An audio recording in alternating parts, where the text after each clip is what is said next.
राजा विक्रमादित्य के शासनकाल में उज्जैन नगरी का यश चारों ओर फैला हुआ था। एक से बढ़कर एक विद्वान उनके दरबार की शोभा बढ़ाते थे और उनकी 9 जानकारों की एक समिति थी जो हर विषय पर राजा को परामर्श देते थे तथा राजा उनके परामर्श के अनुसार ही राजकाज संबंधी निर्णय लिया करते थे। एक बार ऐश्वर्य पर बहस छिड़ी तो मृत्यु लोक की भी बात चली। राजा को जब पता चला कि पाताल लोक के राजा शेषनाग का ऐश्वर्य देखने लायक है और उनके लोक में हर तरह की सुख सुविधाएं मौजूद है, चूँकि वे भगवान विष्णु के खास सेवकों में से एक हैं, इसलिए उनका स्थान देवताओं के समकक्ष है। उनके दर्शन से मनुष्य का जीवन धन्य हो जाता है। विक्रमादित्य ने सशरीर पाताल लोक जाकर उनसे भेंट करने की ठान ली। उन्होंने दोनों बेतालों का स्मरण किया। जब वे उपस्थित हुए तो उन्होंने उनसे पाताल लोक ले चलने को कहा। बेताल उन्हें जब पाताल लोक लेकर आए तो उन्होंने पाताल लोक के बारे में दी गई सारी जानकारी सही पाई। सारा लोक साफ सुथरा तथा सुनियोजित था। हीरे जवाहरात से पूरा लोक जगमगा रहा था।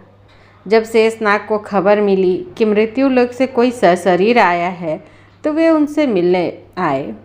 राजा विक्रमादित्य ने पूरे आदर तथा नम्रता से उन्हें अपने आने का प्रयोजन बताया तथा अपना परिचय दिया। उनके व्यवहार से शेषनाग इतने प्रसन्न हो गए कि उन्होंने चलते वक्त उन्हें 4 चमत्कारी रत्न उपहार में दिए।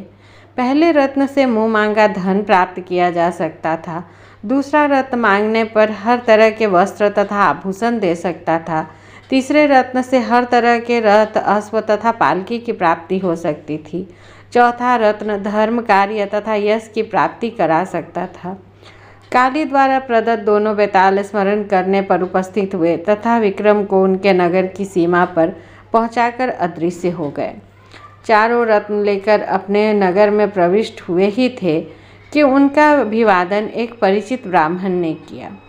उन्होंने राजा से उनकी पाताल लोक की यात्रा तथा रत्न प्राप्ति के बात जानकर कहा कि राजा की हर उपलब्धि में उनकी प्रजा की सहभागिता है।